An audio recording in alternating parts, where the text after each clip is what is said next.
بسم الله الرحمن الرحيم. الحمد لله رب العالمين، والصلاة والسلام على نبينا محمد وآله وصحبه أجمعين.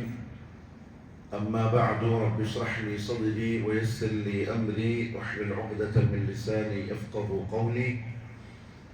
سبحانك لا علم لنا إلا ما علمتنا إنك أنت العليم الحكيم. اللهم ألهمني مراشد أموري وأعذني من شرور نفسي ومن سيئات أعمالي. الله سبحانه وتعالى സത്യവിശ്വാസികളെ ക്ഷണിക്കുന്നത് സ്വർഗത്തിലേക്കാണ്. അതായത് നമ്മുടെ ദുനിയാവിലെ ജീവിതത്തിന്റെ ലക്ഷ്യം പൂർത്തിയാവുന്നത് നമ്മൾ സ്വർഗത്തിൽ പ്രവേശിച്ച് കഴിഞ്ഞതിന് ശേഷമാണ്. അള്ളാഹു നസീബാക്കി തരട്ടെ. അപ്പൊ അള്ളാഹു അങ്ങനെ പറയുന്നുണ്ടെങ്കിൽ നമ്മൾ അതിനു വേണ്ടി കഷ്ടപ്പെട്ടേ പറ്റുള്ളൂ, അധ്വാനിച്ചേ പറ്റുള്ളൂ. അല്ലാഹു യദ്ഉ ഇലാ ദാരിസ്സലാം. അള്ളാഹു നിങ്ങളെ വിളിക്കുന്നത് സമാധാനത്തിന്റെ വീട്ടിലേക്കാണ്. ഉലൈക യദ്ഉന ഇലന്നാർ. അവര് നിങ്ങളെ വിളിക്കുന്ന നരകത്തിലേക്കാണ്. അതേസമയം വല്ലാഹു യദ്ഉ ഇലൽ ജന്ന, സ്വർഗത്തിലേക്കാണ് വിളിക്കുന്നത്. അപ്പൊ ഒരിക്കലും അള്ളാഹു അടിമകള് വഴികേടിലാവണം, നരകത്തിന്റെ ആൾക്കാരാവണം, ഇവരെ കൊണ്ട് നരകം നിറക്കണം ഇതൊന്നും ആശിക്കുന്നവനല്ല. അതൊന്നും അള്ളാഹു അടിമകളിൽ നിന്ന് ആഗ്രഹിക്കുന്ന സംഗതിയേ അല്ല. പരിശുദ്ധ ഖുർആനില് അള്ളാഹു അവന്റെ ഒരുപാട് ഇസ്മുകളും ഒരുപാട് സിഫത്തുകളും പറഞ്ഞിട്ടുണ്ട്. ആ കൂട്ടത്തിലെ അള്ളാഹുവിന്റെ അദാബും കടുപ്പവും ദേഷ്യവും കോപവും ഒക്കെ വളരെ കുറച്ചേ പറഞ്ഞിട്ടുള്ളൂ. അത് തന്നെ കഴിഞ്ഞു പോയ കാലഘട്ടങ്ങളിൽ ജീവിച്ച ആളുകളുടെ ചരിത്രങ്ങൾ പറയുമ്പോൾ അവരുടെ ഗുരുത്തക്കേട് കാരണത്താൽ അള്ളാഹു സ്വീകരിച്ച നടപടിക്രമം പറയുമ്പോൾ അള്ളാഹുവിന്റെ ദേഷ്യവും കോപവും ഒക്കെ പറഞ്ഞിട്ടുണ്ട്. പക്ഷെ അധികവും അള്ളാഹു പറഞ്ഞിട്ടുള്ളത് നല്ല സിഫത്തുകളെ പറ്റിയാണ്, നല്ല അർത്ഥമുള്ള ഇസ്മുകളെ സംബന്ധിച്ചാണ്. ഒരിക്കലും അള്ളാഹു വാലിമല്ല.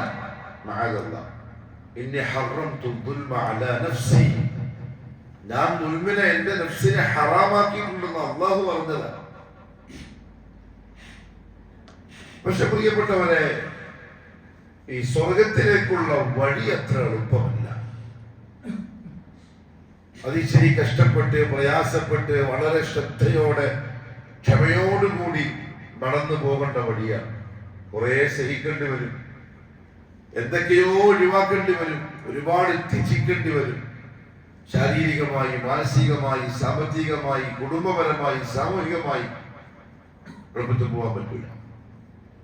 അവിടെല്ല അള്ളാഹു ചോദിച്ചത്, അം ഹസിബതും അൻ തദ്ഖുലുൽ ജന്ന, നിങ്ങൾക്ക് അങ്ങനെ എളുപ്പത്തിൽ സ്വർഗത്തിൽ പ്രവേശിക്കാം എന്ന് നിങ്ങൾ വിചാരിക്കുന്നുണ്ടോ? വലമ്മാ യഅലമില്ലാഹു അല്ലദീന ജാഹദൂ മിൻകും വയഅലമ അസ്സാബിരീൻ. നിങ്ങളുടെ കൂട്ടത്തില് ജിഹാദ് ചെയ്യുന്നവരാണെന്നും സ്വബറോടുകൂടി കാര്യങ്ങളെ കാണുന്നതാണെന്നും അള്ളാഹുവിനെ അറിയാതെ, അഥവാ നമ്മൾ തെളിയിച്ചു കൊടുക്കാതെ, അത്ര ദുർഘടം പിടിച്ച വഴിയാണ് സ്വർഗത്തിന്റെ വഴി. എളുപ്പത്തിന് അങ്ങ് കടന്നു കിട്ടുമെന്നുള്ളത് നമ്മുടെ വ്യാമോഹമാണ്. അങ്ങനെ ഇല്ല, അതൊരു സംഗതി ഇല്ല. അധ്വാനിക്കുന്നവർക്കുള്ളതാണ്, വിയർപ്പെടുക്കുന്നവർക്കുള്ളതാണ്. നല്ല സ്വബറോടുകൂടി രക്ഷപ്പെടണമെന്ന ആശയിലും വാശിയിലും പണിയെടുക്കുന്നവർക്കുള്ളതാണ് സ്വർഗം. നമ്മൾ അങ്ങനെ മനസ്സിലാക്കണം. വെറുതെ കാലം നീട്ടി ഇരുന്നിട്ട് വേഗം സ്വർഗത്തിലേക്ക് പോവാം ഇല്ല.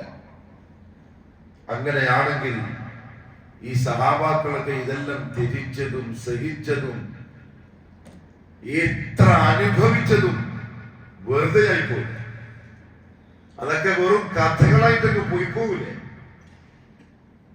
എന്തൊക്കെയാ അവര് സഹിച്ചത്, എന്തൊക്കെയാ അവർ അനുഭവിച്ചത്, എന്തൊക്കെയായിരുന്നു അവര് മാനസികമായിട്ടും ശാരീരികമായിട്ടും. നമുക്കൊന്നും അതിന്റെ 7 അയലത്തെത്താൻ കഴിയില്ല ആ പരീക്ഷണങ്ങളിൽ. പക്ഷെ അവര് കടിച്ച് പിടിച്ച് സഹിച്ച് സ്വബർ ചെയ്ത് വിജയിച്ചു. അക്കൂട്ടത്തിൽ പെട്ടു. അവിടെ പ്രിയപ്പെട്ടവരെ, ഒരുപാട് ശ്രദ്ധിച്ചും ചിന്തിച്ചും സൂക്ഷിച്ചും ഓരോ കാൽ ചുവട്ടടിയും മുന്നോട്ട് വെക്കും നല്ല ശ്രദ്ധ കാണിച്ചു വെച്ചിട്ടില്ലെങ്കിൽ നമ്മൾ വിചാരിച്ച പോലെ ആവൂല, വിചാരിച്ചത് എത്തൂല. അതുകൊണ്ടല്ലേ റസൂലുള്ളാഹി സ്വല്ലല്ലാഹു അലൈഹി വസല്ലം പറഞ്ഞു, യഖൂലു അല്ലാഹു അസ്സ വജൽ, അല്ലാഹു പറയാണ്, അഅദത്തു ലിഇബാദിയ സ്സാലിഹീൻ, ഞാൻ എൻ്റെ സാലിഹായ അടിമകൾക്ക് ഒരുമിച്ച് തയ്യാറാക്കി വെച്ചിരിക്കുന്നു. എല്ലാവർക്കും അല്ല. സലാഹിയത്തുള്ള ഒറ്റ വാക്കിന് സലാഹിയത്തിന്റെ അർത്ഥം എന്താ അറിയോ?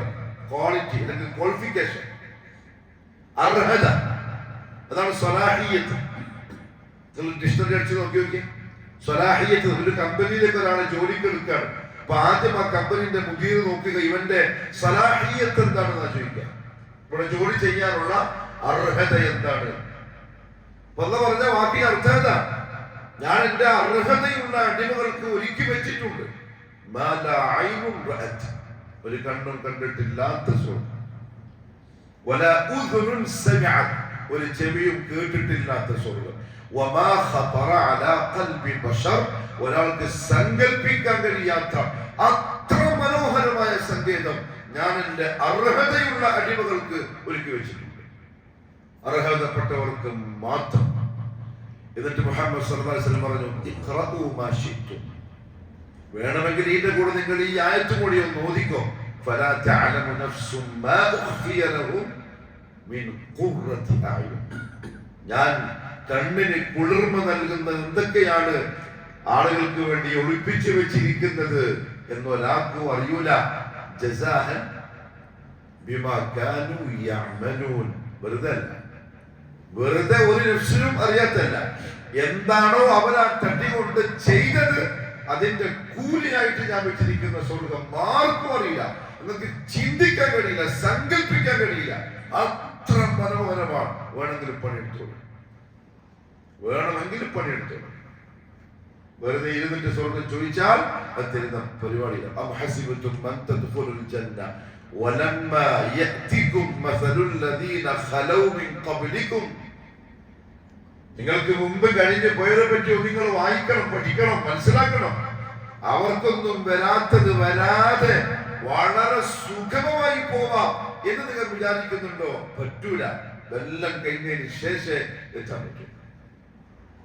അത്ര മനോഹരവും വിലപിടിപ്പുള്ളതും അർഹതയുള്ളവർക്ക് മാത്രം നൽകുന്നതുമായ അവസാനത്തെ വാക്കാണ് അൽ ജന്ന, സ്വർഗ്ഗം. അല്ലാഹു നസീബാക്കി തരട്ടെ. 8 വാതിലുകൾ, 8 അബ്വാബ്, സ്വർഗ്ഗത്തിന് 8 വാതിലുകൾ. ആ 8 വാതിലുകളും ഇപ്പൊ ഈ ശഹ്റു റമദാനിൽ മഫ്തൂഹ, തുറക്കപ്പെട്ട് കിടക്കുക. ഇതൊന്നും നബി സല്ലല്ലാഹു അലൈഹി വസല്ലം വെറും വാക്ക് പറഞ്ഞല്ല പ്രിയപ്പെട്ടത്. റമദാൻ എന്ന് പറഞ്ഞാൽ അതൊരു മഹാസംഭവമാണ്. അതിങ്ങനെ വർഷാവർഷം വന്നിട്ട് പോയി പോകുന്ന 12 മാസത്തിലെ ഒരു മാസമല്ലേ അല്ല. വളരെ പ്രധാനപ്പെട്ട നബിയും സഹാബാക്കളും അങ്ങനെ ഉണ്ടാവില്ല. മുഹമ്മദ് നബി സല്ലല്ലാഹു അലൈഹി വസല്ലമയും ആ നബിയുടെ സുഹബത്തിന് വേണ്ടി കോടിക്കണക്കിന് ആളുകൾക്കിടയിൽ നിന്ന് അള്ളാഹു സെലക്ട് ചെയ്ത സുഹബത്തിന് വേണ്ടി ആളുകൾ, സഹാബാക്കളും, അവർ ഈ മാസത്തെ കണ്ടത് എന്തോ ഒരു മഹാസംഭവം വരുന്ന പോലെയാണ്. ഒരു പക്ഷേ കുത്തുബയിലൊക്കെ കേട്ടിട്ടുണ്ടാവും, ശഅബാൻ മാസത്തിന്റെ അവസാന ദിവസമായപ്പോൾ നബി സല്ലല്ലാഹു അലൈഹി വസല്ലം മിമ്പറിന്റെ മുകളിൽ കയറി എന്നിട്ട് പറയാണ്, അയ്യുഹന്നാസ് ഖദ് ജാഅകും ശഹ്റു റമദാൻ, ഇതാ റമദാൻ മാസത്തിന്റെ വരവായി. വേറെ ഒരു മാസത്തെ പറ്റി പറയുന്നില്ലല്ലോ.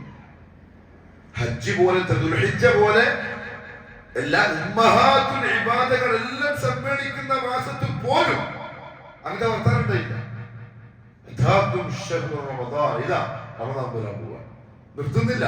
ശഹ്റുൻ മുബാറക്, വെറും മാസമല്ല, അനുഗ്രഹീത മാസം വരാൻ പോവാൻ. ഇത് മിമ്പറിന്റെ മുകളിൽ പറയുമ്പോൾ നബി സല്ലല്ലാഹു അലൈഹി വസല്ലമയുടെ ഖൽബിൽ എന്തായിരിക്കും ആ മാസത്തെ പറ്റിയുള്ള ധാരണ, അത് വരുന്നതിനുള്ള ആശ, സന്തോഷം, അത് സഹാബത്തുമായിട്ട് പങ്കുവെക്കുന്നത് കൊണ്ടായിരിക്കൂലേ. അങ്ങനെ എന്തോ ഒരു വലിയ സംഭവം വരുന്ന പോലെ വേണം റമദാൻ വരുമ്പോൾ മുഅ്മിനീങ്ങള് ആ മാസത്തെ കാണും. വലിയ സാദാ സീത ഇപ്പൊ വരുന്നല്ലേ, ഒരു കാരണവശാലും പറ്റില്ല. നിർത്തിയോ? പിന്നെയും പറയാം,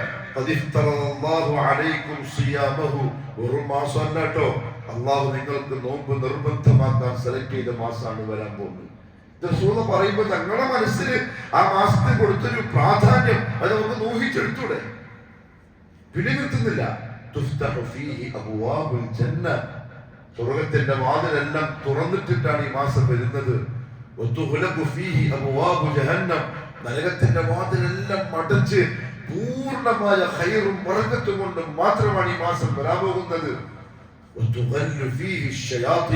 പിശാചുക്കളെ ചെങ്ങലയിൽ ബന്ധിക്കാൻ പോവാണ്. എന്തിനാ ഇങ്ങനെ പറഞ്ഞെന്ന് മുഹമ്മദ് സല്ലല്ലാഹു അലൈഹി വസല്ലം എന്തോ സംഭവമായതുകൊണ്ടല്ലേ. എങ്കിലെങ്ങനെയാണ് പ്രിയപ്പെട്ടവരെ ആ മാസം കൈവെള്ളയിൽ കിട്ടിയ ഒരു മുമ്പിൽ അതിന് വില കൊടുക്കാണ്ട് ഒരു സാധാരണ പോവുക? അത് അസംഭവ്യമാണ് മുമ്പിന്റെ ജീവിതത്തിൽ. ഒരു സെക്കൻഡ് പോലും വെറുതെ പോയി പോകൂല ഈ പ്രധാനപ്പെട്ട മാസത്തിൽ. അങ്ങനെയാ മുഹമ്മദ് സല്ലല്ലാഹു അലൈഹി വസല്ലം അതിൽ നമുക്ക് പറഞ്ഞു തന്നിട്ടുള്ളത്. എന്നിട്ട് നിർത്തിയോ? എന്നിട്ട് പറയാണ് 1000 മാസത്തെക്കാളും ശ്രേഷ്ഠമായ ഒരു രാത്രിയുള്ള മാസമാണ് വരാൻ പോകുന്നത്. മിമ്പറിന്റെ മുകളിൽ ചില ഉലമാക്കൾ പറഞ്ഞു ശഅബാന്റെ ലാസ്റ്റ് സമയം മിമ്പറിന്റെ മുകളിൽ കയറി ഇങ്ങനെ ഒരു സന്തോഷ വാർത്ത ഈ മാസത്തിന്റെ പോരിശകൾ പറഞ്ഞു പറയാനുള്ള കാരണം എന്തുകൊണ്ട്? ഇതാ തയ്യാറായിക്കോളിൻ, സമയമൊക്കെ തർത്തീബ് ചെയ്തോളിൻ, തിരക്കുകളൊക്കെ മാറ്റി വെച്ചോളിൻ, കടന്നു വരികയാണ്. ഉപയോഗപ്പെടുത്താൻ പാകത്തിന് എല്ലാ അർത്ഥത്തിനും ഒരുങ്ങി നിന്നോ, നഷ്ടമായി പോകണ്ട. അതുകൊണ്ടാണ് ശഅബാന്റെ ലാസ്റ്റ് ഇത് വരുന്നതിന് മുമ്പ് അങ്ങനത്തെ ഒരു പ്രസംഗം മിമ്പറിന്റെ മുകളിൽ നടത്തിയത്. ഇത്രയും സന്തോഷ വാർത്തകളാണ് ഈ റമദാനെ പറ്റി. ഇത്രയും പറഞ്ഞത് ബശാറത്തുകളാണ്. ലാസ്റ്റ് ശക്തമായ ഒരു തഹ്ദീർ താക്കീത്. ഫമൻ ഹുലിമ ഖൈറഹ, ആർക്കെങ്കിലും ഈ മാസത്തിന്റെ ഖൈർ നഷ്ടപ്പെട്ടു പോയാൽ എങ്ങനെയായിരിക്കും നഷ്ടപ്പെടുക? നമ്മളെ പറ്റി മനസ്സിലാക്കിയാൽ മതി. ഈ മാസത്തിന്റെ ഖൈർ ആർക്കെങ്കിലും നിഷേധിക്കപ്പെട്ടാൽ അല്ലാഹു കാക്കട്ടെ, അവനെല്ലാ നന്മയും നിഷേധിക്കപ്പെട്ടവനാണ്, എല്ലാം പോയവനാണ്. എങ്ങനെയായിരിക്കും ആ മാസത്തെ വിശുദ്ധ പരിസരം കണ്ടിട്ടുണ്ടാവുക? എങ്ങനെയാണ് ഇന്ന് ഉമ്മത്തിൽ കാണുന്നത്? 8 വാതിലും ഈ മാസം മഫ്തൂഹാണ്, തുറക്കപ്പെട്ടതാണ്. അതിലൊരു വാതിലാണ് ബാബുർ റയ്യാൻ. ആ 8 ഒന്നാണ് ബാബുർ റയ്യാൻ. അഥവാ നമ്മൾ ഈ മാസത്തില് ആ വാതിലിന്റെ മുമ്പിലുള്ള ക്യൂവിൽ സഫിൽ അംഗത്വം കിട്ടാനായി കാത്തിരിക്കുന്ന വാതിൽ ബാബുർ റയ്യാൻ. ലാ യദ്ഖുലു ഫീഹി ഇല്ല സ്സായിമൂൻ, നോമ്പുകാരല്ലാതെ ആ വാതിലിലൂടെ സ്വർഗത്തിലേക്ക് പ്രവേശിക്കൂല. പക്ഷെ പ്രിയപ്പെട്ടവരെ, ഏത് നോമ്പുകാരൻ പട്ടിണി കിടന്ന നോമ്പുകാരൻ ഒരിക്കലുമല്ല. നോമ്പിന് 2 അർത്ഥമുണ്ട്, സിയാമിന് 2 അർത്ഥമുണ്ട്. ഒന്ന്, അതിന്റെ ബാഹ്യമായ രൂപമാണ് നിസ്കാരം പോലെ. നിസ്കാരത്തിന് 2 അർത്ഥമുണ്ട്.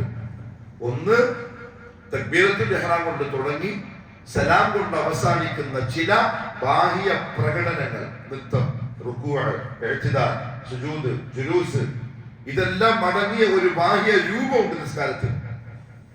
ഒരു മുഅ്മിനിൽ നിന്ന് അല്ലാഹു ആഗ്രഹിക്കുന്നത് ബാഹ്യമായ ആ പ്രകടനമല്ല, മറിച്ച് ഖൽബ് കൊണ്ടുള്ള നിസ്കാരം. എന്നാൽ നോമ്പിനും അങ്ങനെയുണ്ട്. നോമ്പിന്റെ ബാഹ്യ രൂപമാണ് ഫജ്ർ മുതൽ മഗ്രിബ് വരെ ഭക്ഷണം കഴിച്ചൂടാ, വെള്ളം കുടിച്ചൂടാ, ജിമാഅ് ചെയ്യൂടാ. ഇതല്ലേ മെയിൻ മുഫത്തറാത്തുകൾ. നല്ല ഇംസാക്ക് ചെയ്യേണ്ടത്. ഈ 3 പാലിച്ചവൻ ബാബുർ റയ്യാന്റെ സ്വഫിൽ പെടുന്നവനാണോ? അതല്ല, സൗമി എന്ന ഇബാദത്ത് നിർവഹിച്ചവനാണ്. ഇതാണ് ചർച്ച. മലക്കുകളുടെ ലിസ്റ്റില് എഴുതിയപ്പം 2026 നോമ്പ് ഇവൻ എടുത്തിട്ടുണ്ട്. കാരണം ഫജ്ർ മുതൽ മഗ്രിബ് വരെ ഭക്ഷണപാനീയങ്ങൾ ഒഴിവാക്കിയിട്ടുണ്ട്, ശഹ്വത്ത് ഒഴിവാക്കിയിട്ടുണ്ട്. നോമ്പുകാരനെ ബാബുർ റയ്യാൻ ആ നോമ്പുകാരനുള്ളതല്ല. എന്തുകൊണ്ട് അറിയാം? മുഹമ്മദ് സല്ലല്ലാഹു അലൈഹി വസല്ലം പറഞ്ഞു, മൻ ലം യദഅ ഖൗല الزൂരി വൽ അമല ബിഹി ഫലൈസ ലില്ലാഹി ഹാജത്തുൻ ഫീ അൻ യദഅ തആമഹു വശറാബ നബി പറയുന്നത് ഭക്ഷണപാനീയം ഒഴിവാക്കിയ നോമ്പുകാരനെ പറ്റിയാണ്. ഭക്ഷണം കഴിക്കാതെ വെള്ളം കുടിക്കാതെ നോമ്പുകാരനായി നിന്ന ആളെ പറ്റിയാണ് അല്ലാഹു റസൂൽ പറഞ്ഞത്. മൻ ഒരുത്തൻ ലം യദഅ ഖൗല സൂരി വൽ അമല ബിഹി, കള്ളത്തരം പറയല്, മോശത്തരം പറയല്, അതേപോലെ മോശമായ കാര്യങ്ങൾ ചെയ്യലും ഒരാൾ ഒഴിവാക്കുന്നില്ലെങ്കിൽ ഫലൈസ ലില്ലാഹി ഹാജ, അല്ലാഹു ഒരു ആവശ്യമില്ല എന്ത് ഫി അയ്യദഅ തആമഹു വശറാബഹു, ഭക്ഷണപാനീയങ്ങൾ ഒഴിവാക്കി എന്ന് പറഞ്ഞാൽ ഒരെന്താണ് ഓൾറെഡി ഒഴിവാക്കിയവനാണ്. അവൻ പട്ടിണിയാണ്, തിന്നിട്ടില്ല കുടിച്ചിട്ടില്ല. പക്ഷെ അള്ളാന്റെ അടുത്ത് അവന്റെ നോമ്പല്ല. കാരണം ഇംസാക്കാണ് നോമ്പിന്റെ ലക്ഷ്യം. നോമ്പിന്റെ ലക്ഷ്യം ഇംസാക്കാൻ. അതില്ലെങ്കിൽ നോമ്പുകാരനായിട്ട് പരിഗണിക്കൂല. ബാബു റയ്യാന്റെ സഫിന്റെ ലിസ്റ്റിൽ അവന്റെ പേരുണ്ടാവില്ല, വെറുതെ ആയിപ്പോകും. അള്ളാഹു കാക്കട്ടെ. അതുകൊണ്ടല്ലേ നബി സല്ലല്ലാഹു അലൈഹി വസല്ലം പറഞ്ഞത് റുബ്ബ സായിമിൻ, എന്താ അർത്ഥം? റുബ്ബ സായിമിൻ കുറെ കേട്ടിട്ടുണ്ടാവും ഹദീസ്. എത്ര നോമ്പുകാരാണ്, നോമ്പില്ലാത്തവരെന്നല്ല പറഞ്ഞത്. റുബ്ബ സായിമിൻ, എത്ര നോമ്പുകാരാണ്, പട്ടിണി കിടക്കുന്നവരാണ്, ദാഹിച്ചവരാണ്, എത്ര ക്ഷീണിച്ചവരും ബലഹീനമായവരുമാണ്. റുബ്ബ സായിമിൻ വലൈസ ഹദ്ദുഹു മിൻ സിയാമിഹി ഇല്ല അൽ-ജൂഉ വൽ അത്ശ്, അവന്റെ നോമ്പ് കൊണ്ട് അവന് കിട്ടിയ ആകെയുള്ള ഓഹരി കുറച്ച് വിശപ്പും കുറച്ച് ദാഹവും മാത്രമാണ്. അവന്റെ ബാബു റയ്യാനില്ല. ഒരു ചടങ്ങല്ല പ്രിയപ്പെട്ടവരെ നോമ്പ് എന്ന് പറയുന്ന ഇബാദത്ത്. അതുകൊണ്ടാണ് മുഹമ്മദ് സല്ലല്ലാഹു അലൈഹി വസല്ലം ബാബു റയ്യാനിലൂടെ സ്വർഗത്തിലേക്ക് പോകാൻ പറ്റിയ നോമ്പുകാരന്റെ നോമ്പിന് 2 ഷർത്തുകൾ വെച്ചത്. മൻ സാമ റമദാന ഈമാനൻ വഹ്തിസാബൻ, ഈമാനോടെയും ഇഹ്തിസാബോടെയും നോമ്പെടുത്തവന് പാപങ്ങൾ മാപ്പ് ചെയ്യപ്പെടും. അവന്റെ പേര് ആ ലിസ്റ്റിൽ ഉണ്ടാവും. എന്തായിരിക്കും ഈമാൻ എന്ന് പറഞ്ഞ വാക്കിന് അർത്ഥം? ചടങ്ങ് നിർവഹിക്കുമ്പോലെയോ റമദാനായതുകൊണ്ട് നോമ്പ് നോക്കുമ്പോലെയോ നോമ്പ് നോറ്റവനല്ല, മറിച്ച് ഇൻസാക്ക് ചെയ്തിട്ട് നോമ്പെടുത്തവൻ. ഞാനൊരു ഷെയ്ഖിന്റെ ദർസ് കേട്ടപ്പോൾ അദ്ദേഹം പറഞ്ഞൊരു ഉദാഹരണം. ഇംസാക്ക് എന്ന് പറയുന്ന നോമ്പിന്റെ ഹിക്മ, എന്തിനാണോ നോമ്പ് അത് കിട്ടിയോ ഇല്ലെന്ന് അറിയാൻ ഒരു ഉദാഹരണം പറഞ്ഞത്. ഇപ്പൊ 10-11 നോമ്പ് കഴിഞ്ഞല്ലോ, അത്രയും നോമ്പ് കൊണ്ട് നമുക്ക് ആ പറഞ്ഞ ഈമാനൻ ആയിട്ടുണ്ടോ എന്നറിയാൻ നമ്മളൊരു കുതിരക്കാരനെ പോലെ ഉദാഹരിക്കുക. നമ്മൾ കുതിരന്റെ മുകളിൽ യാത്ര ചെയ്യുന്ന ഒരു കുതിരക്കാരനാണ് നമ്മൾ. ആ കുതിര എങ്ങോട്ടാ പോകേണ്ടത്? അതിന്റെ മുകളിലിരിക്കുന്ന നമ്മൾ പറയുന്നിടത്തേക്ക്. അതിന്റെ ഇഷ്ടത്തിനല്ല. കുതിരന്റെ ഇഷ്ടം എന്തായിരിക്കും? അതിന് കണ്ണ് കണ്ട, അല്ലെങ്കിൽ അതിന് തോന്നിയ, അതിന് ഇഷ്ടപ്പെട്ട സ്ഥലത്തേക്ക് അത് പാഞ്ഞ്, അതിന്റെ മുകളിലിരിക്കുന്നവൻ അത് പായുന്നതിന്റെ പോലെ അതിന്റെ ഇഷ്ടത്തിന് പോയാൽ ഒരു കുതിരക്കാരെന്ന് പറയില്ല. നേരെ മറിച്ച് യഥാർത്ഥത്തിലുള്ള കുതിരക്കാരെന്ന് പറഞ്ഞാൽ അത് എത്ര നല്ല തട്ടിമുട്ടിക്കുള്ള കുതിരയാണെങ്കിലും അതിന്റെ മൂക്കുകയർ പിടിച്ചിട്ട് എങ്ങോട്ട് പോകണമെന്ന് തീരുമാനിച്ച് ആ വഴിക്ക് ആ കുതിരയെ ഓടിക്കാൻ പറ്റുന്നവരാണ് കുതിരക്കാരൻ. ഇംസാക്ക് കൊണ്ടുണ്ടാക്കേണ്ടത്, നോമ്പ് കൊണ്ടുണ്ടാക്കേണ്ടത് ആ കുതിരക്കാരന്റെ ഖുവത്താണ്. നഫ്സാകുന്ന കുതിരയെ കഠിനായിട്ട് കയ്യിൽ പിടിച്ച് അതെങ്ങോട്ട് പോകണമെന്ന് നമുക്ക് തീരുമാനിക്കാൻ പറ്റണം. അത് റമദാന്റെ നോമ്പ് കൊണ്ട് സാധിക്കണം. അതാണ് ഈമാൻ. ചടങ്ങല്ല. ചടങ്ങ് ഇതാണ്, പട്ടിണിയാണ്. പക്ഷേ തൊട്ട് മഗ്‌രിബ് വരെ എങ്ങനെങ്കിലും ഒന്ന് പിടിച്ച് തീർത്തിട്ട് മഗ്‌രിബാകുമ്പോൾ നോമ്പ് തുറന്ന് റാഹത്തായി കഴിഞ്ഞു, തറാവീഹ് കഴിഞ്ഞു, ഉറങ്ങി അല്ല ഇംസാക്ക്. അവിടെ പറഞ്ഞത് കണ്ണിനും കാതിനും കൈകാലുകൾക്കും ഗുഹ്യാവയവത്തിനും ചിന്തക്കും മുഴുവനും ഇൻസാക്കിടുന്ന നോമ്പാണെങ്കിൽ ഈമാൻ. അതാണ് ഷർത്ത് പാലിച്ചത്. അതായിട്ടുണ്ടോ ഇല്ല എന്ന് ഏകദേശം റമദാനിന്റെ ഈ 10 ദിവസത്തെ കഴിയുമ്പോഴേക്ക് നമുക്ക് നമ്മളെ മനസ്സിലാക്കാവുന്നതേ ഉള്ളൂ. വളരെ ചുരുക്കം ആളുകൾക്ക് നോമ്പായിട്ടുള്ളൂ അല്ലേ? സത്യം പറഞ്ഞാൽ വളരെ ചുരുക്കം ആളുകൾക്ക് ഇംസാക്ക് ചെയ്ത നോമ്പ് ആയിട്ടുള്ളൂ. കാരണം 1 കഴിഞ്ഞ് 10 കഴിഞ്ഞ് 11 കഴിയുമ്പം ശരിക്കും പറഞ്ഞാൽ ആ മുഅ്മിനായ മനുഷ്യൻ നോമ്പിന്റെ ഏറ്റവും നല്ല അവസ്ഥയിലാണ് 12ാമത്തെ ഇന്നുണ്ടാവേണ്ടത്. ഏറ്റവും നല്ല അവസ്ഥയിൽ. പക്ഷെ 1-നുണ്ടായ 2-നുണ്ടായ 3-നുണ്ടായ ആ ഒരു റാഹത്ത് പലപ്പോഴും പത്താകുമ്പോഴേക്കും കാണുന്നില്ലെങ്കിൽ ഈമാനായില്ല, ബാബുർ റയ്യാന്റെ നോമ്പായില്ല. സ്വർഗത്തിന്റെ വാതിൽ അല്ലാഹു നോമ്പുകാരന്റെ വാതിലിന് പേര് വെച്ചിട്ടുണ്ടെങ്കിൽ ആ നോമ്പ് തന്നെ ആവണം. ഇംസാക്കുള്ള ഈമാനൻ ഉള്ളത്. അല്ലാഹു നല്ല തൗഫീഖ് നസീബാക്കട്ടെ. വഹ്തിസാബൻ, എന്താ ഇഹ്തിസാബിന്റെ അർത്ഥം? ഇവിടെ ഉലമാക്കൾ പറയുന്ന വലിയൊരു വിഷയമാണ്. ഇഹ്തിസാബിന്റെ വാക്കർത്ഥം എന്താ? കൂലി ആഗ്രഹിക്കുക, പ്രതിഫലം ആഗ്രഹിച്ചുകൊണ്ട്.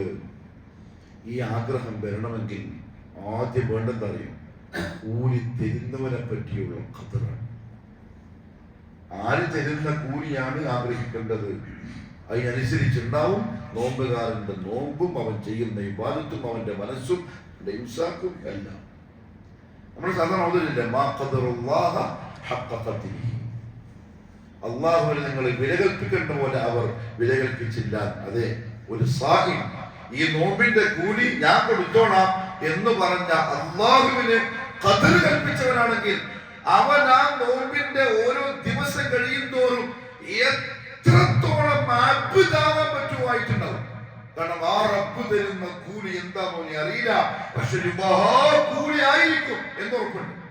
കാരണം തരുന്നവൻ റബ്ബുൽ ആലമീനാണ്. എങ്കിൽ എങ്ങനെയായിരിക്കും ആശയും പ്രതീക്ഷയും? ഇങ്ങനെയായിരിക്കും. കാരണം എന്താ അറിയോ, 5 നേരത്തെ നിസ്കാരത്തിന്റെ ജമാഅത്തിന് പോലും നോമ്പെടുത്തിട്ട് ഇപ്പം വരാൻ സാധിക്കാറില്ല. ആദ്യം വന്നിരുന്നു, ആദ്യത്തെ 3-4 ദിവസം കൃത്യമായിരുന്നു. എല്ലാ തിരക്കും മാറ്റി വെച്ചിട്ട് 5 മിനിറ്റ് മുമ്പ് പള്ളിയിലെത്തി 1ാമത്തെ സഫില് ഇങ്ങനെ ഇരിക്കുന്നുണ്ട് ചെറുപ്പക്കാർ. ഇപ്പൊ അത് കുറഞ്ഞ പോലെയുണ്ട്. കാരണം ഇഹ്തിസാബില്ല. ഇഹ്തിസാബ് ഉണ്ടെങ്കിൽ അത് കൂടുക ചെയ്യുക. അല്ലാഹു മനസ്സിലാക്കാൻ തൗഫീഖ്. ഞാൻ പറഞ്ഞത് എന്താ അറിയോ, ബാബുർ റയ്യാനിൽ കൂടി പോകണമെങ്കിൽ നോമ്പുകാരനായേ പറ്റൂ. ചടങ്ങ് നിർത്തുന്നതായതുകൊണ്ട് ആ ലിസ്റ്റിൽ പേര് വരില്ല. പിന്നെ നമ്മൾ സാധാരണ പറയും, ദുനിയാവിന്റെ ഒരു ചിന്ത വെച്ചിട്ട് നമ്മൾ പറയാം, അതെങ്ങനെയെങ്കിലും അറ്റ്ലീസ്റ്റ് നമുക്ക് ആക്കാൻ.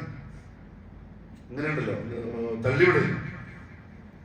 10ാം ക്ലാസ്സിൽ പിള്ളേർക്ക് ജയിപ്പിക്കുന്ന പോലെ അതെല്ലാം കൈക്കോളും. ഒന്നും അല്ലാഹുവില്ല.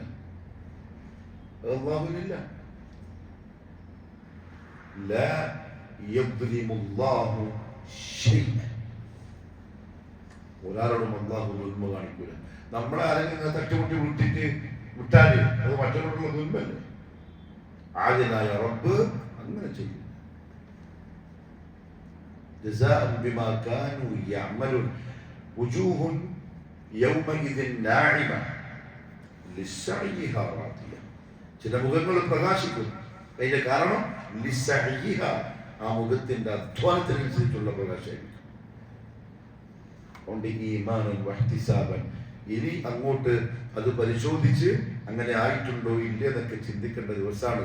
അങ്ങോട്ട് കിട്ടും അല്ലാഹു ആലം. പക്ഷെ ഇനി ഉള്ളത് അത്ര മനോഹരമാക്കണം. ഈമാനൻ വഹ്തിസാബൻ. അത് ബാബുർ റയ്യാനിലൂടെ സ്വർഗത്തിൽ പോകാൻ പറ്റിയ സൗമാണ്. നമുക്കിപ്പം നമ്മുടെ നഫ്സ് നമുക്ക് കൺട്രോൾ കിട്ടിയോ എന്ന് നമ്മൾ അറിയണം. രാവിലെ 1ാം നോമ്പിൽ 2ാം നോമ്പിനൊക്കെ ഫജർ കഴിഞ്ഞ് ഇഷ്റാഖ് വരെ പള്ളിയിൽ തന്നെ ഇരുന്ന് ഒരു ജുസ് ഓതി ദിക്റൊക്കെ പൂർത്തിയാക്കി ഇഷ്റാഖ് നിസ്കരിച്ചിട്ടാണ് പുറക്കേക്ക് പോയത്. ഇപ്പൊ അങ്ങനെ അല്ലെങ്കിൽ എന്തായിരിക്കും പ്രശ്നം? എന്തായിരിക്കും? ശൈത്താൻ എന്തായാലും ഇല്ലല്ലോ. ശൈത്താൻ ചങ്ങാതിയാണെന്ന് ഉറപ്പാണല്ലോ. മർദ്ദത്തു ശയാത്തീൻ. പിന്നെ ആരാ നമ്മളെ പറ്റിച്ച്? നമ്മൾ തന്നെ. പിന്നെ നമ്മളെ പറ്റിച്ചത് നമ്മൾ തന്നെ. കാരണം നമുക്ക് ഇംസാക്കായില്ല. നോമ്പ് പിടിച്ചിട്ട് നഫ്സ് നമ്മളെ കൈമൽ ഇതുവരെ കിട്ടിയെങ്കിൽ നമ്മൾ അതിനെ ഇരുത്തുമായിരുന്നു.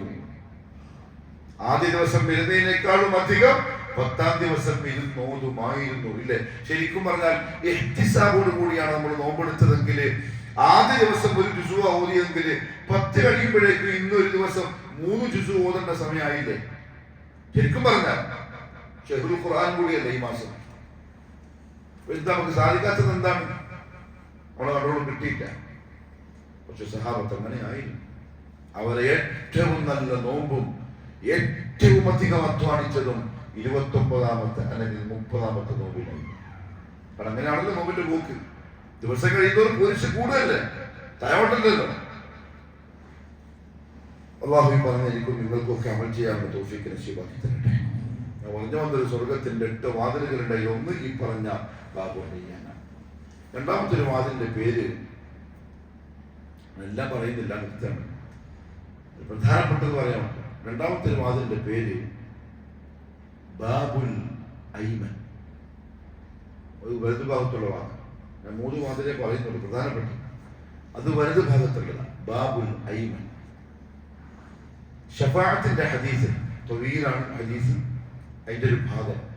മുഹമ്മദ് സല്ലല്ലാഹു അലൈഹി വസല്ലം ഷഫാഅത്തിന് വേണ്ടി സുജൂദ് ചെയ്യും.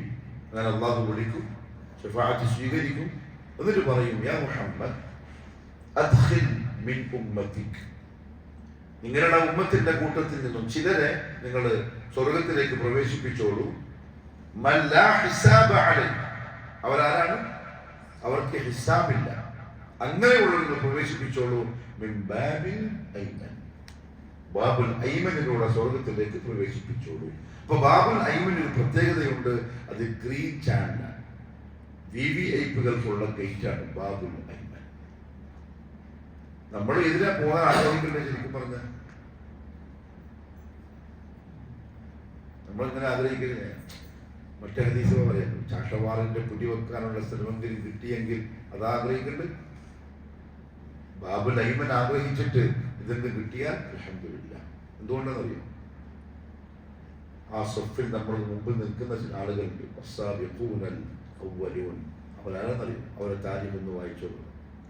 ബിലാലിന്റെ, മുസ്അബിന്റെ, ഖബ്ബാബിന്റെ, അബൂബക്കർ സിദ്ദീഖിന്റെ റളിയല്ലാഹു അൻഹും അജ്മഈൻ, അവരൊക്കെയാണ് സഫിൽ മുമ്പിൽ നിൽക്കുന്ന ആൾക്കാർ. ഈ പറഞ്ഞ നമ്മൾ അതിന്റെ ബാക്കിലാണ് ആ സഫ് പോയിട്ട് നിൽക്കേണ്ടത്. പണിയെടുക്കണമെന്നും പറ്റൂല, കാരണം പണിയെടുത്തവരാ മുമ്പിലുള്ളത്. എങ്ങനെ ഫ്രീ ആയിട്ട് പോകാൻ പറ്റേ? VVIPകൾക്കുള്ള ഗേറ്റാണ് ബാബുൽ ഐമൻ, മൻ ലാ ഹിസാബ അലൈഹി. ആ ഗേറ്റിന്റെ മുന്നിൽ ബോർഡിംഗ് പാസ് പിടിച്ചുകൊണ്ട് ഇപ്പോഴും നിൽക്കും എന്ന് 100% ഉറപ്പുള്ള ഒരു വ്യക്തി,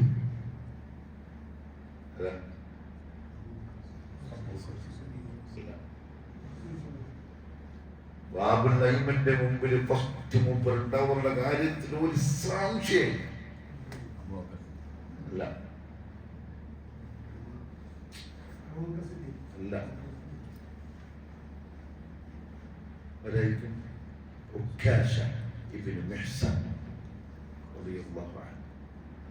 ഞാൻ ചോദിച്ചുകൊണ്ടാണ് നമുക്ക് പെട്ടെന്ന് ഓർമ്മ വരിക, അബൂബക്കർ സിദ്ദീഖിനെ വരിക. ശരിയാണ്, അദ്ദേഹം ഉണ്ടാവും, പക്ഷെ നമുക്ക് ഉറപ്പില്ല. നബി സല്ലല്ലാഹു അലൈഹി വസല്ലം ഈ 70,000 പേര് പറഞ്ഞപ്പോൾ ആദ്യം ചാടി വിളിച്ചു, യാ റസൂലല്ലാഹ്, എന്നെ നാക്കൂട്ടപ്പെടുത്താൻ വേണ്ടി ദുആ ചെയ്യണേ. മുഹമ്മദ് സല്ലല്ലാഹു അലൈഹി വസല്ലം നുബുവത്തിന്റെ നാവുകൊണ്ട് വഹീന്റെ അടിസ്ഥാനത്തിലാണ് പറഞ്ഞത്, അഞ്ചമി ഞാൻ കൂട്ടത്തില്ല. ബോഡി പാസ് കിട്ടി, ഉക്കാശക്ക് ബോഡി പാസ് കിട്ടി. ബാബുൽ ഐമന്റെ VVIPന്റെ ഗേറ്റിലെ എന്നെ വേറെ ദുനിയാവിൽ ഒരാൾക്കും ആ പ്രതീക്ഷയില്ല. ആരുമാവാം, മേൽപ്പറമ്പിൽ സലഫി പള്ളിയിൽ ഇരിക്കുന്ന ഈ കൂട്ടത്തിലെയും ആരെങ്കിലും ഒക്കെ ആവാം. വിചാരണയൊക്കെ ആലോചിച്ച് നോക്കി. വെറുതെ ഒന്ന് കോഴിക്കോട് എയർപോർട്ടിലൂടെ 2 പെട്ടി പിടിച്ച് ഒരു സെക്യൂരിറ്റി ചെക്കിങ്ങും ഇല്ല, കസ്റ്റംസിന്റെ ചെക്കിങ്ങും ഇല്ല, ഒരു സംഗതിയില്ല. ഇങ്ങനെ നടന്നു പോകുന്ന നമ്മളെ പറ്റി വെറുതെ ഒന്ന് സർവീസ് ഒന്നും ഇഷ്ടമൊന്നുമില്ല. വെറുതെ ഇത് ഭയങ്കര അഭിമാനം തരുന്നില്ലേ? പോലീസുകാരൊക്കെ നമ്മൾ കണ്ടിങ്ങനെ ആക്കിയിട്ട് നമ്മളിങ്ങനെ വിടുന്ന ആലോചിച്ച് നേരെ പ്ലെയിനിലേക്ക് അല്ലെങ്കിൽ റൺവേയിലേക്ക് നമ്മളെ കാറിങ്ങനെ ഓടിച്ചു പോയിട്ട് വിമാനത്തിലേക്ക് നേരങ്ങ് കയറുന്ന ആലോചിച്ചൊക്കെ. ദുനിയാവിന്റെ കഥയെ പറഞ്ഞു, എയർപോർട്ടിന്റെ അതിന്റെ ആ സെക്യൂരിറ്റിയും അതിന്റെ അവിടുത്തെ നിയമമൊക്കെ നമുക്ക് അറിയുന്നതിനെ കൊണ്ട്. റബ്ബുലിസത്തിന്റെ കോടതിയിലുണ്ട് അങ്ങനെ ചില ആൾക്കാര്. മലക്കുകൾ പറയും, തൂബാലക്കും ഒന്നുമില്ല, വിചാരണയില്ല, ചോദ്യമില്ല, തടസ്സമില്ല, ഒന്നുമില്ല. ഇതാണ് ബാബുൽ ഐമൻ, അങ്ങോട്ട് പോയിക്കോളി. നേരെ പോകുന്നു, കയറും. ധോനിക്കണം, കഷ്ടപ്പെടണം. വിചാരണയില്ല. ആ വാതിലിന് ഉള്ള മറ്റൊരു പേര് പറയപ്പെട്ടത് ബാബുൽ മുതവക്കിൽ എന്നാണ്. അതാണ് ഇസ്ലാമില്ല. കാരണം അവര് അഖീദയില് തൗഹീദില് 100-ൽ 110 തളക്കമുള്ള തൗഹീദായിരിക്കും. അതുകൊണ്ടല്ലേ ആ 70,000 ആൾക്കാരുടെ വിശേഷണം പറഞ്ഞപ്പോ എന്താ പറഞ്ഞത്?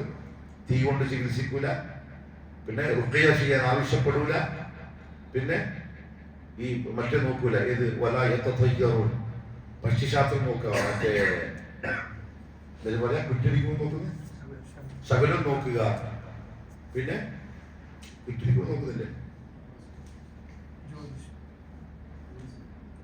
കന്നിമൂല കണക്കെ തവക്കുന്നതിനാണ്. എല്ലാം ഇസ്തിഖാഅ് വരെ തവക്കുന്നതിനാണ്. ശരിക്കും റുഖിയ ചെയ്യാൻ ആവശ്യപ്പെടുന്നത് ചെയ്യണം, ചെയ്തോളി, അത് തർക്കമില്ല. പക്ഷെ വേറൊരാളോട് ആവശ്യപ്പെട്ടാലുള്ള പ്രശ്നം പിന്നീട് എപ്പോഴെങ്കിലും ആ ഒരു ബുദ്ധിമുട്ട് വരുമ്പം വീടിന്റെ അടുത്തുനിന്ന് പോയി നോക്കാം, ഇതുവരെ ഈ പറഞ്ഞ ബാബുൽ ഐമന്റെ വക്താക്കൾക്ക് ഉണ്ടാവില്ല. പൂർണ്ണമായും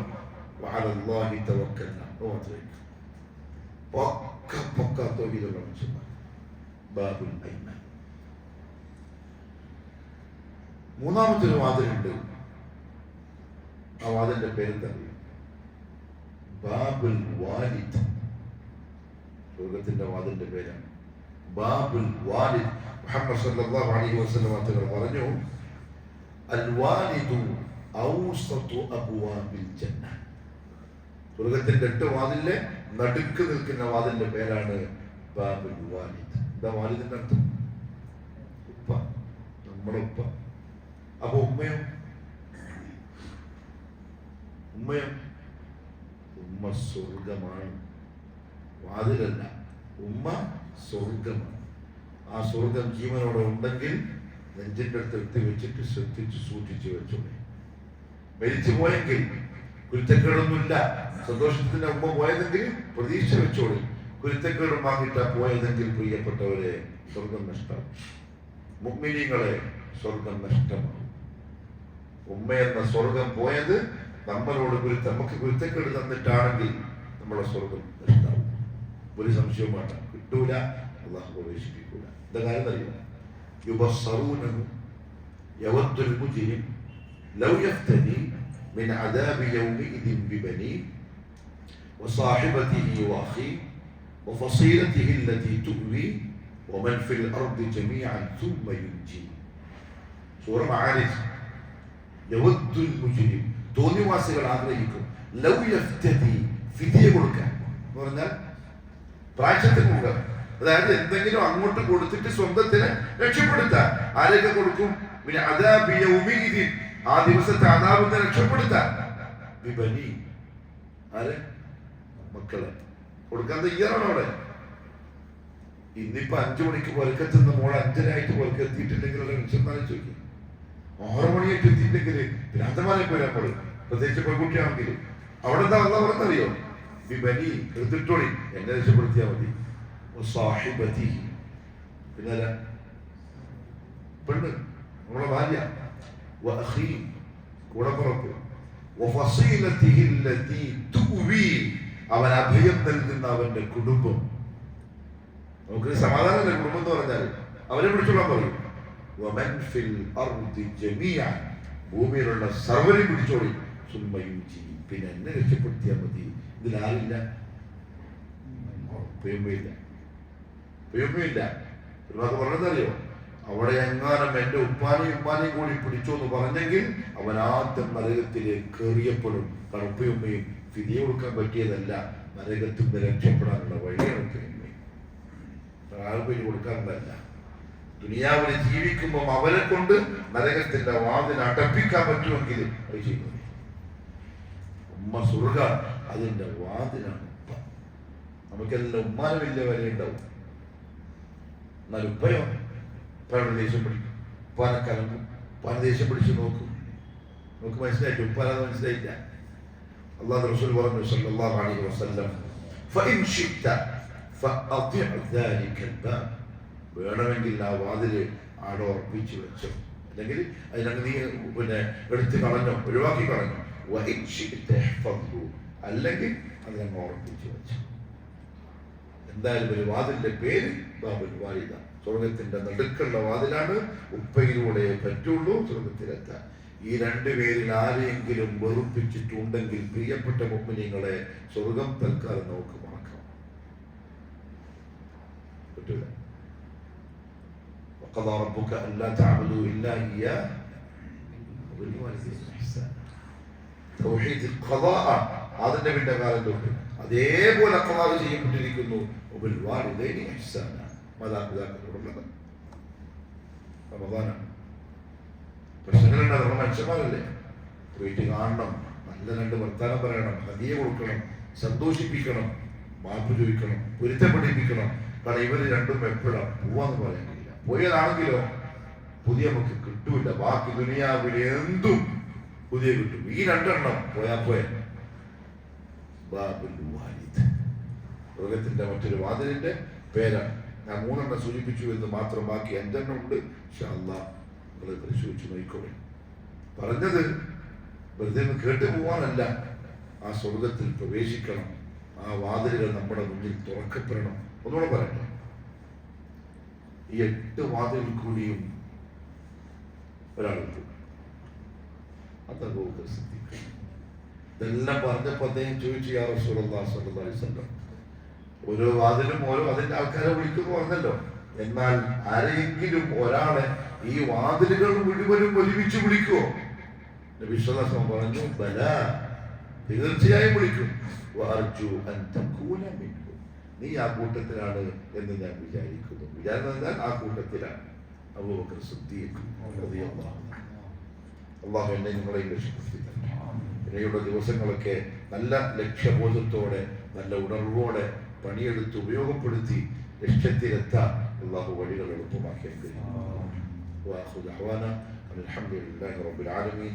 سبحانك اللهم وبحمدك أشهد أن لا إله إلا أنت أستغفرك وأتوب إليك. السلام عليكم ورحمة الله وبركاته.